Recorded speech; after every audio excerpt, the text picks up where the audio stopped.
Hey Scorpio, the King of Coins or King of Pentacles, Scorpio. So immediately this tells me stability. You have things on your mind that you want to do, that you want to accomplish, that you are setting goals, setting sights, because the King of Pentacles is literally somebody who's extremely stable, who is um, moving to the forefront of making sure that they're taking care of business, they're on their highest vibration possible. This person's very reliable, very steady.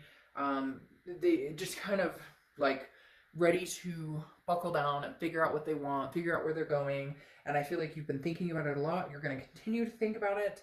And this also is like, I've learned from experiences. So I think you're going to walk, if a situation doesn't work for me anymore, instead of sticking around, or instead of, the definition of insanity, continuing to do the same thing, hoping for a different outcome, those types of scenarios, you're just kind of like, no, if it's not working for me, I cut it off and figure out what does work for me.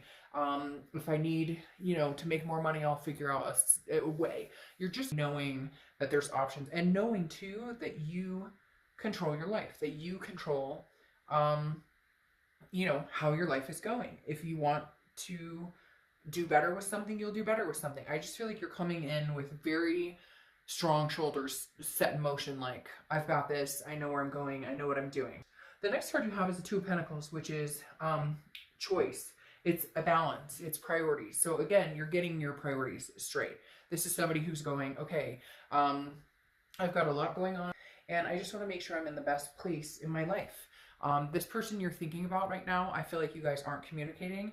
And so I think you had a lot of extra time to kind of decide where you want to go in life. If this person were to show back up, if you guys were to get back together, would this be hindering, or would it be helpful? Does this person raise your vibration, or do they not? And right now, I don't feel like you're focused on this person. You're focused on yourself. This is, balance and change in your own life, where you need to be. When this person comes back around, and they are telling me that this person will, communicate, if you're not already in some sort of communication. I feel like some of you get blips of communication from this person, or you guys are in communication, but it's very little. There's nothing resounding, nothing building off of it right now. And if you're not in communication with them at all, you will be at some point. I feel like this, okay, great, that's not my focus right now. The next card you have is how you're feeling coming into the month, and you have the Three of Wands. Now, the Three of Wands is about partnership, it's about planning, it's about growth, it's about moving forward. And so I feel like you are planning growth and partnership, but I don't necessarily know that it's with this person. I feel like it's an option. If they were to come back in, you would consider it, or you would need to think about how that would affect your life. Would it throw your balance off? Or could you keep your balance in check and keep this person around? The Three of Wands, though, is saying, look, I want a stable future with somebody. I want to have something significant with somebody. So whether it's this other person or whether it's somebody new, what does that look like to you? And that's what this Three of Wands is saying. It's about examining, where does a partner fit into my life? The other thing about it, too, is it's examining, what type of partner do I make? A long time ago, a friend of mine said that one of the best things that helped him realize about the wife he was going to marry, they've been married now for years and years and years, was he had to think, before he met her, this is when he was dating and whatnot, he had to think, would I date me? And I think that's something you're also considering, Scorpio, is like, how can I change too? Like, what do I offer? What do I bring to the table? What stability and what, how do I raise somebody else's vibration? The next card you have is your distant past. So the past 5-10 years, could be throughout childhood, and you have the High Priestess, okay? So the High Priestess is definitely about looking at the bigger picture, the whole, something bigger than yourself, understanding that you can do what you can do, but there's also a spirituality aspect here. There's also an aspect of, that what's meant to be will be. And I know that's cliche and cheesy and whatnot, but it's true. And this is in your distant past, because it's saying maybe before you haven't remained patient and calm. Maybe before it's been, I want to meet somebody, or let's make this work, or, oh, they come in and they communicate with me and now everything's hunky-dory. And the High Priestess is saying, slow it down. Calm, cool, and collected. Slow it down. Because the High Priestess is very patient, very calm, very spiritual. Like I said, I think some of you are on a spiritual journey to kind of trust your instinct and your gut and understand what it is that when the universe is giving you signals that, hey, this is a good idea, or hey, this may not be a good idea. Definitely the High Priestess is going to be playing a bigger part, a bigger role in your life in the beginning, because I think you're going to start recognizing when a situation feels good, when it doesn't feel good, what you're willing to tolerate, what you're not willing to tolerate, where your balance is, and how you maintain it. The next card you have is your immediate past, or the past few months. All right, so this is what I was talking about. I think this person's tried to contact you. Maybe there's been limited contact, or if you guys are in contact, it's like, hey, how's it going? Hey, how are you? And then boom. You know what I mean? There's no significance or value in the communication that's been had. But I feel like when they come in quick. They're kind of like, hey, I'm here, because the Eight of Wands is very strong movement, very quick, very forced action. So it's very much like they just thought of you and they're like, I have to see what this person's up to, or I have to talk. There's definitely been some news from afar in the past couple of months, and it could be family, it could be old friends, it could be all sorts of things. But there's definitely been some sort of communication with maybe even a multitude of people. The next card you have is your distant future. So over the next few months, you have the Five of Cups. So Five of Cups is about sadness, it's about loss, it's about grieving something. So over the next few months, I feel like you may just decide that this is not a situation you're willing to entertain. It does not keep balance. It does not keep balance in your life. It does not help balance. It hinders balance, because this is feeling like you'd rather be alone than be with somebody. You know, even if somebody comes in and makes the best effort, like, oh, I want to be back together with you, I almost just feel like no matter who this person is, whether it's, you know, an ex or whether it's somebody from your past, when you're around them, you lose balance. When you're around them, you lose stability. Now, this may be testing over the next few months. Doesn't mean it's completely over. But I do feel like some of you will be taking time off from the situation completely, and not even answering, like the how are you doing text, or it's almost like you need to live in solidarity or feel out, you know, like continue living your life and making sure you're maintaining before you even consider having a sit down, like, major conversation with this person. The next card you have, is the Eight of Swords, okay? Eights may be significant for some reason for you. But you have the Eight of Swords, and this is self-imprisonment, confusion, feeling like you're stuck in a situation, and you're not. Again, like I was saying before, you have control over what's going to happen coming up soon. Now, some control. Obviously, we know the universe plays a major role in this as well, but the Eight of Swords is saying, you don't have to be stuck in this. Every time I see this card, nobody's holding a gun to this person's head. Nobody's shoving them out the window. Nobody's telling them they have to hang over these swords. This person could put a shirt on and walk out the front door, okay? And that's exactly what could happen here. But instead, they're holding themselves imprisoned in something. If having minimal contact with this person isn't working for you because, you know, they contact you when they feel like it, or maybe they're with somebody else and they're contacting you, or they contact you, I love you, but then nothing comes. I just feel like this person, there's just losses, continuous losses every time you talk to this person. And not physical losses, not whatever, but more of a mental, like, okay, again, nothing came to fruition. Again, nothing. And you're over it. And so you taking yourself out of that self-imprisonment, because you don't have to be there. Nobody's making you be with this person. Nobody's making you. Easier said than done, I know. You're going to be like, I can't just take them out of my head. I can't just not think about them. No. But you can take baby steps to move into a more balanced, where you're thinking about a relationship that could possibly happen with somebody else at some point. Where do you see yourself relationship-wise? What does a healthy relationship look like to you? Those are the types of steps you can start taking if moving past this person and the self-imprisonment in this loss is going. All right, the next card you have is anything tangible throughout the month. Could be the beginning, middle, end, etc. Could last for a day, a week. You have Justice, which is Libra's card. So you could be dealing with a Libra or have Libra placements in your chart. But Justice, number one, is about cause and effect. I feel like this person in your life doesn't realize that the reason you're not running back to them, or the reason that you're not, but I love you, I miss you, I want you in my life, is because things were done, things were said, and you can't easily just erase that. Those have to be worked through. And so I feel like this person comes to you kind of not understanding, what, Scorpio, you don't want to be with me? Scorpio, why aren't you chasing me down? Scorpio, don't you love me? Scorpio, And cross watchers, this can be reversed, okay, but I read for the sign that I'm reading for. And I feel like you're like, but you did this, or you lied, or you cheated, or there was something significant that played into this. Like, what did you expect to happen? What did you expect me to feel or think about the situation? Now, the other thing with the Justice card is it can represent marriage, but I don't feel like this is a marriage between you guys. I feel like it could be a marriage that is on the brink, or it could be somebody you're married to, or somebody you thought you were getting married to, or somebody you're engaged to. I don't feel like marriage is coming. However, right now it's feeling like it's with somebody else, just because you have this future of like, I'm cutting my losses, right? The next card you have is how you're feeling throughout the month. Could be the beginning, middle, end, could last for a day, a week. You have the Two of Swords. Now, this could be for one person, but some of you are juggling, or they're juggling. Like, they're married and they keep saying they're going to leave their spouse. Or you're with somebody now and your ex keeps communicating with you. Because I keep getting this very strong feeling that some of you are like maybe balancing two people, or somebody's balancing you and another person. But the Two of Swords also is about a decision, and having to make a decision. Otherwise it comes to a stalemate, and it remains stagnant. That's why it's like self-imprisoning.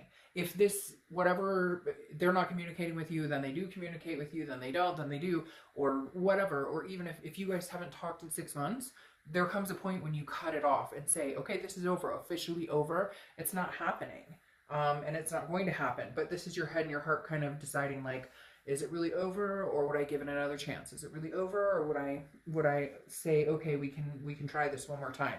And this is internally how you're going to feel throughout the month, to kind of get yourself out of this, you know, like, you hold the cards and making the decision whether you want to suffer this anymore or not. And I'm not saying all of you are suffering from this, or that this person has caused suffrage, but it's more like a self-suffering, because you're thinking about it, and then it kind of runs rampant in your head, and you're like, well, should I, shouldn't I, etc.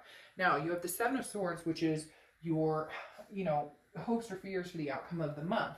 And the Seven of Swords is manipulation. It's feeling like somebody's being strategic and not honest with you. And I think that's your biggest fear, is that, how could I ever trust this person again? Or how could we ever get back to, and frankly, for a lot of you, I don't know necessarily that you can. For a lot of you, again, I think it's a balance. They throw you off your balance, or they don't raise your vibration, they lower it. You know, and I think this has been going on for a long time, and you recognize that. And your biggest fear is getting manipulated or getting hurt, but I find it very interesting, because some of this is self-inflicted. Now, I'm not saying cheating's okay, or abuse, or any of that. None of that is okay. That's not what I'm saying. What I'm saying is, some of this you have more control over by just cutting the cord. And I know a lot of you are going to say it's not that easy, or we have kids. I get it. I have been in these situations tenfold, trust me, and I understand that. But the other thing is, I do understand when I've made decisions to not cut somebody out who's not treating me correctly. Work, family, home, you know, relationships. We've all done that. And so there is a point here where it's kind of like, okay, you know, take control. If it's not working, then change it. Then change something about it. Okay, the next card you have is your outcome, and you have the Emperor, which is Aries card. So you could be dealing with an Aries, or have Aries in your chart. But the Emperor is definitely like, I hold myself to a standard that I need somebody who holds themselves to that standard to also, to recognize that that's what I need right now. To recognize that I'm going to hold myself to the standard. I'm going to understand what it takes to be a good partner, to be a good lover, to be good in a relationship. Not that you're not, but we can all work on, you know, I think a lot of us in relationships get lackadaisical, or, you know, a lot of people don't work on it day to day, or understand that it's still a consistent work in progress. And the Emperor's saying, look, I'm willing to work for something significant. And some of you want something traditional. You want to settle down and get married and have kids, or adopt fur babies, or whatever. And the Emperor's saying, look, you know, this is me coming to my highest ground, my highest vibration, but I won't settle for anything less than that either. Like, this is you saying, we're not doing this manipulation, this like unbalanced anymore. We're just not. It's not going to happen. So if you want to come back in my life, there's got to be big changes. And honestly, Scorpio, I don't feel like you're ready for this person to come back in your life, or I don't necessarily feel like you want this person to come back in your life. I feel like you're at a point now where you're just kind of like, you know what you need to do. It's just whether or not you're going to do it, or, you know, is it going to take you a while, or, which doesn't matter. You've got to do it when it's best for you, when you're ready. You have the King of Swords here too. You know, clarifying your outcome of the Aries. And the King of Swords is very cut and dry. The King of Swords is very, you know, dominant. This is somebody who's like, I demand respect. And I just feel like, Scorpio, for the first time in a long time, you guys are holding yourself to a higher standard and a higher accountability. That yes, I've made mistakes too. That yes, I need to radiate with greatness because I deserve it, because I am great, because I deserve a wealth of opportunity and a wealth of good people in my life and my kids and whatnot. And this is just you saying, okay, I'm going to be, you know, the bigger, better person here, and claim my game and say, okay, this is exactly what I'm doing in life. This is exactly what I want in life. And then I'm going to represent that. Then I'm going to not only say it, but I'm going to represent it. And then that's what I'm going to expect from somebody else. Like, that's what I'm going to expect is I want somebody who also comes in and says, this is what I want in life, and my actions show it. My actions prove it, okay? Because that's literally what I feel like has been missing for a long time. That it's easy to say, hey, how are you doing? I miss you, I love you, than it is to actually show up and prove it. Okay. Then you have the Ten of Wands, which is burden, responsibility, completion. You are lifting a burden. The burden is being lifted. That's, I mean, legitimately, the burden's being lifted. Whether it's getting back to this, together with this person or not, the burden's being lifted. And I honestly hate to say it, but I don't necessarily think that you're going to get back together with this person. I feel like you're going to, you may in the future, but I feel like right now, this is a burden that's needed to be lifted for a long time in order for you to project self-love, in order for you to get to the place you need to be. And then you'll be able to form a more healthy relationship, more satisfying relationship. I really do feel like the first completion here is kind of cutting the cord. Now, in the future, there could be a rebirth. You do have a rebirth card here, but for right now, I think you're going to let that burden kind of lift itself, or you're going to lift that burden off of your shoulders. Because the Page of Pentacles is somebody who's like, I don't deal with any drama. I've got responsibilities, I've got life, I've got a bunch of stuff going on. I just don't deal with the drama. And the Page of Pentacles is like, I'm aspiring for greatness with or without you. And right now, I feel like it's technically without this person, okay? I feel like the Page of Pentacles is saying right now, there's just not any more room in this pot for you. Now, you have the Death card, which is not a physical death. The Death card is rebirth, transformation, growth, change. I feel like this especially is you making significant changes, big time changes, like very big changes, maybe even career changes, but just maybe even just like personal habits, diets, exercises, vices, whatever it is. The Death card is definitely saying like that you're tired, you're out with the old, you're in with the new, that you're tired of things the way they've been, it's not working for you, and you're going to definitely make some changes. And then you have the Three of Cups here and the Six of Pentacles. The Three of Cups is abundance, but it's also about success. It's about fun. The Three of Cups represents getting out, meeting new friends, celebrating. And so I think that's what you're going to be doing, is getting out, meeting new people, joining groups, maybe, you know, joining a yoga class or a bowling group or something like that. And then the Six of Pentacles is success, but it also deals with an aspect of charity. And so the biggest thing here is I'd heed to be careful of who you give the charity to. Because the Six of Pentacles, again, represents giving in to somebody that may not know your value or your worth, or may not treat you the way that you deserve to be treated, but also very successful, feeling very giving and feeling very generous. Okay, then you have the Oracle card here, which is the letter, news. Like I said before, there is communication coming in from this person. I do, however, feel like you're going to hold them at bay for the moment, and that this is going to be about self-love, self-nurturing. If you do communicate with this person, I think it's going to be kind of like on your terms. I just don't know that right now in the beginning, it's going to be you guys coming together. Now, later on, could there be a rebirth? Yes, but right now, I just don't see it being very satisfying to you at all. I feel like some of you are like, I'd rather be, you know, alone be with nobody than be with this person at this time. But there is communication coming in. Now, this could be other news. This could be work news, money news, family news, etc. Now, you have Timothy. There really is magic within you. And I think that fits perfectly, honestly, because like I'm saying, this is all about Scorpio's growth. You know, they can either grow with you or grow without you. Like, it's one or the other. Either they're going to come in, you guys can make this prosperous, you guys can make it happen, or it's not going to happen, Scorpio, because right now it's all about your balance and what's fitting for your life. And there's nothing selfish about it. That's the way it has to be right now. All right, I'll see you soon. Bye.